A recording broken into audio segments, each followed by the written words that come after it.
Ողջույն։ Առաջ տպավորություն ունեի, իսկ հիմա համոզվածություն, որ Փաշինյանը իր առջև նպատակ է դրել ամեն օր մի քանի միտք ասել հանրությանը բորբոքելու համար։ Մեկ արցախցիների վրա մատ է թափ տալիս, հետո ասում ներողություն եմ ուզում խնդրել, 2 օր հետո էլի մատ է թափ տալիս։ Չեմ ուզում իր ադեկվատությունը քննարկել։ Շատերը ունեք կասկածներ, որոնք ելույթից ելույթ հիմնավորվում են։ Այժմ կարճ անդրադարձ կատարեմ երեկվա ու այսօրվա որոշ փայլատակումների։ Ովքեր են 44-օրյա պատերազմի մեղավորները։ Մեր հանրության մեծագույն մասը մեղադրում է Փաշինյանին, մեղադրում է Ալիևին։ Կան մարդիկ իհարկե, որ մինչ այս ուտում էին Նիկոլի կտերը ու ասում էին նախկինները։ Բայց բոլոր կասկածները երեք փարատեց, ասում է ես եմ արել։ Նա ասում է ես գիտակցված զոհողություն եմ արել 2020 թվականին։ Այսինքն Փաշինյանի առաջ եղել է պատերազմ թե խաղաղություն երկընտրանքը։ Ինքը ընտրել է պատերազմը։ Իր առաջ եղել է Արցախի կորուստ թե ինքնորոշման ճանաչում երկընտրանքը։ Ինքը ընտրել է Արցախի հանձնումն Ադրբեջանին։ Գիտակցված զոհողություն է արել ու զոհել է ամեն ինչ բացի իրենից, միայն թե իրեն բան չպատահեր։ Ասել է Արցախը Հայաստան է եւ վերջ։ Շուշիում տրճիկ է տվել։ Ասել է Ադրբեջանը ներսից կքանդեմ։ Հրաժարվել է բանակցել, գիտակցված էս բոլորը։ Բերել է պատերազմ, գիտակցաբար հրաժարվել է պատերազմը կանգնեցնելու առաջարկներից, մեկի փոխարեն 2 անգամ։ Գիտակցված տվել է 5000 զոհ, 10000-ից ավելի վիրավոր, բլոկադա, Արցախի ամբողջական հանձնում, Հայաստանի տարածքի մի մասի օկուպացիա։ Այդ բոլորը արել է գիտակցված ու հիմա էլ գիտակցված Հայաստանի հետ փորձում է անել նման մի բան։ Ինչու ենք համոզված, որ Հայաստանի հետ ուզում է անել նույնը, ինչ Արցախի հետ։ Այս մարդիկ ասում են, թե Ադրբեջանի հետ խաղաղություն է, բայց ելի գիտակցված հրաժարվում են այդ խաղաղությունը դարձնել երաշխիքով, երաշխավորված։ Հայաստանի Հանրապետության երկրորդ նախագահը Վաշինգտոնյան համաձայնագրից ի վեր հայտարարում է, որ մեզ պետք են երաշխիքներով խաղաղություն։ Օրերս փոդքասթում բերեց օրինակներ երկրների, որոնցում կան խաղաղության պայմանագիր եւ չկա երաշխավոր, ու երկիրը քայքայվել է պատերազմներից։ Եվ եւս օրինակ, որտեղ չկա պայմանագիր, բայց կա երաշխիք ու պատերազմ չի լինում։ Եթե այս իշխանությունը նույն ջանասիրությամբ պայքարեր Ադրբեջանի դեմ 2020 թվականին, ինչքան որ այսօր պայքարում է խաղաղության երաշխիքների դեմ, պատերազմում չէինք պարտվի վստահաբար։ Լավ ժողովուրդ, ինչու է այս իշխանությանը խանգարում երաշխավորը։ Ինչու չեն ուզում, որ մեր խաղաղությունը լինի ամուր, երաշխավորված, հաստատուն։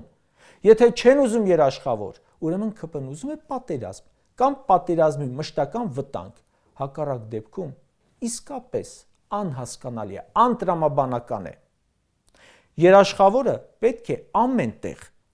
կենցաղային օգնիրակ են բերում։ Երբ գնում եք բանկից վարկ վերցնելու, երաշխավոր են ուզում, չէ՞։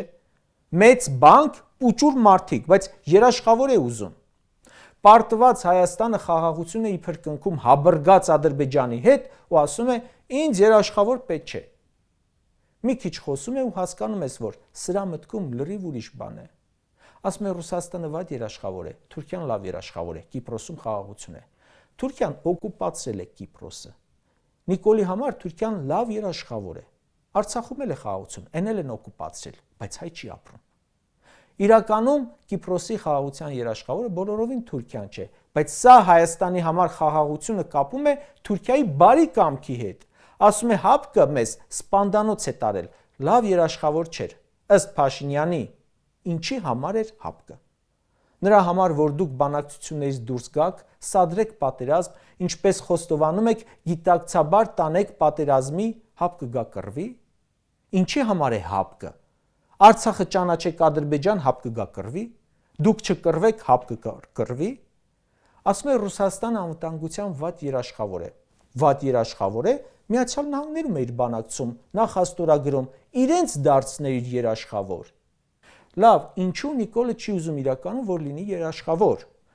Երկրորդ նախագահը բավական դիպուկ բացատրել է, որպեսզի խաղաղությունը կապվի Նիկոլի անվան հետ ու ասեն, եթե սա չլինի, կլինի պատերազմ։ Բայց Նիկոլն էլ իր հերթին խաղաղությունը կապի զիջումների հետ։ Եթե չտանք, չզիջենք, սահմանադրություն չփոխենք եւ այլն, կլինի պատերազմ։ Մի հատ ոդքասթ է անում Ռոբերտ Քոչյանը, ԿՊ-ն ընկնում է հոգեխանգարմունքի մեջ։ Ասում են Քոչյանը ո՞նց է պատկերացնում խաղաղության երաշխիքը, դե թող բացատրի։ Տարօրինակ հարց։ Պատկերացնում է հենց այնպես, ինչպես եղել է իր օրոք 10 տարի բացարձակ խաղաղ։ Ռոբերտ Քոչարյանն էլ, Նիկոլ Փաշինյանն էլ կառավարել են նույն երկիրը։ Մեկի ժամանակ եղել է բացարձակ խաղաղ, մյուսի ժամանակ 3 պատերազմ։ Ու հիմա ասում են, նա խաղաղություն չի ուզում։ Ոնց է պատկերացնում եւ այլ աբսուրդ բաներ։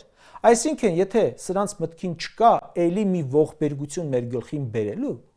ուրեմն կգնային փորձառոյի մոտ, կընկնեին ոտքերը, կասեին ասեք իմանանք, սովորենք, թե ոնց երկիրը պահենք խաղաղ։ Երկրորդ նախագահը խոսում է արցախցիների վերադարձի իրավունքի մասին։ Սրանք ասում են, չէ, թող այն ժամանակ դուրս չգային։ Նիկոլի առաջարկը է դա. մնայիք, ցեղասպանվեիք։ Ինչպես որ Արցախն էր իր համար գլխացավանք, քանդեց, հանձնեց, պրծավ, այնպես էլ արցախցիներն էր իր համար գլխացավանք։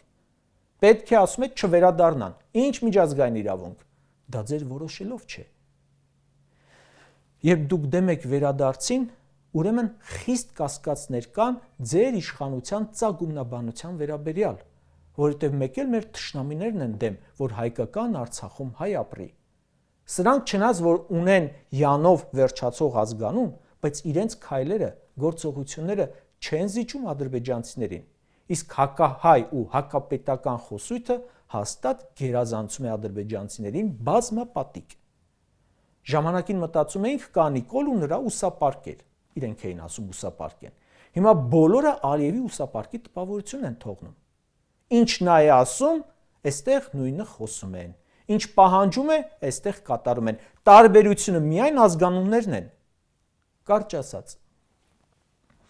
Նիկոլն ասում է, մենք խոստանում էինք նավը հասցնել խաղաղ նավահանգիստ։ Հասցրել ենք, բայց ուղևորները խաղաղ չեն։